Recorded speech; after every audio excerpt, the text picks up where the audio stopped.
Assalamu alaikum dostlar. Mingda bir xazina topshiruvimizga rahim etiniz. Bugun bizda qonaqda Süleyman, Amina hamda Zinnur.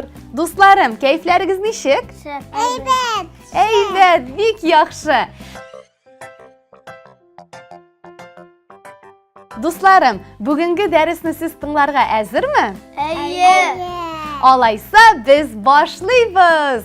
Do'stlar, qarag'iz, narsa bu? Оливки. Durust, shundan da olivki bu. Olivkovoy дерево totarsha zaytun og'achi deb aytiladi. Bugungi darsimizni zaytun og'achina bag'ishlaymiz. Bolalar, nechik o'ylaysiz? Yashil ham qora zaytun jimishlari narsa bilan ayrilar ekan? Nechik o'ylaysiz? Narsa bilan? Tusi bilan, yaxshi tog'i? Tog'im. Yashil ham qora tusdagi zaytun jimishlarining ayirmasi Zinnur bari tek ularning ulguruvigina bayli. Ulgurib jetganlari qora tusda bo'lalar. Arxeologik qazilmalarga murojaat eta qolsak, birinchi zaytun og'achlarin bizning eraga qadar 3000 yil ilk Krit o'trovida o'stira boshlaganlar. Zaytun og'achin ko'p yillar davomida Krit ham Suriya yerlarida ko'rib bo'lgan. Minoy podshohligining tub shig'anoqlarining birsi zaytun og'achlari bo'lgan. So'ngidan Fin dengizchilari zaytun jimishlarini O'rta dengizning yor bo'ylarına taratganlar. Bolalar, zaytun jimishi ham og'achi Qur'onda da 7 topqir esga olinadi. Siz shuni bilaydingizmi? Yaxshi. Qur'on Karimning Nur surasida Alloh yerni va ko'klarni, quyosh va oy bilan yoqtirtuvchidir. Alloh nurining mu'min ko'ngilida misoli, ishida sham yonib turgan uyning tarazasi kabidir. U sham piyala, lampa ishindadir. Lampa 5 zo'r yulduzning birsi kabidir. U lampa o'ti yondirilir zaytun og'achining moyi bilan. U og'ach kun shig'ishida da tugul, kun botishida da tugul, o'rtaliqdadir. Onun moyi o't erishmasa-da yoqtirishga yaqin bo'ldi.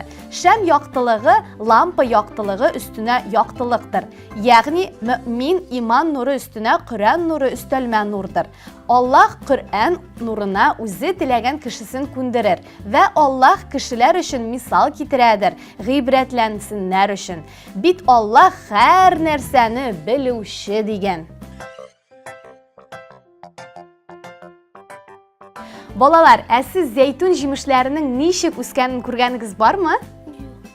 Hozir men sizga fotolar ko'rsatib chiqam. Siz endi e'tibor bilan qarag'iz, tinglag'iz, onlari so'rovlar bo'lashaq.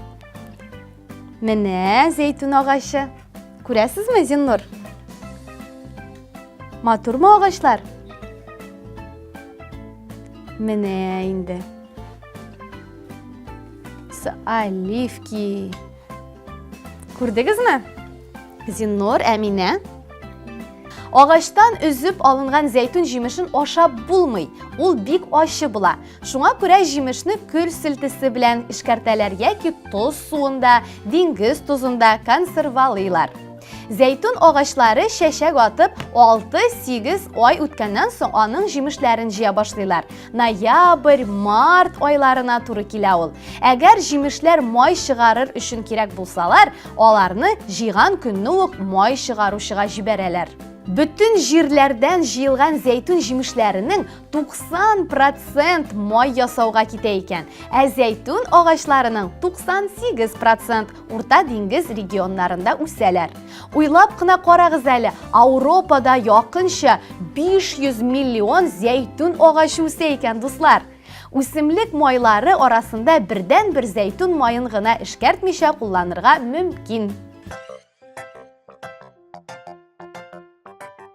Do'stlarim, bugun biz sizning bilan zaytun og'achini yasab qarayashaqmiz. Bizga narsalar kerak bo'lashaq? Qo'shim, жилем, каты һәм төсле кагазьләр кирәк булачак. Дуслар, инде сез игътибар белән карап утырыгыз.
Балалар, әйдәгез күрсәтеп китик әле. Карагыз, нинди матур зәйтүн агачы килеп чыкты безнең.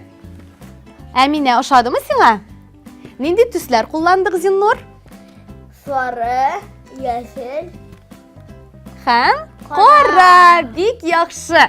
Дуслар, сез дә әти-әниләрегез белән эшләп карагыз зәйтүн агачын. Сезгә бик тә ошаячак ул. Бүгенгә безнең тапшыруыбыз ахырына якынлашты. Дусларым, акыллы булыгыз, әти-әниләрегезне тыңлагыз. Шуның белән тапшыруыбыз ахырына якынлашты. Әссәламу алейкум ва рахматуллахи ва баракатуху.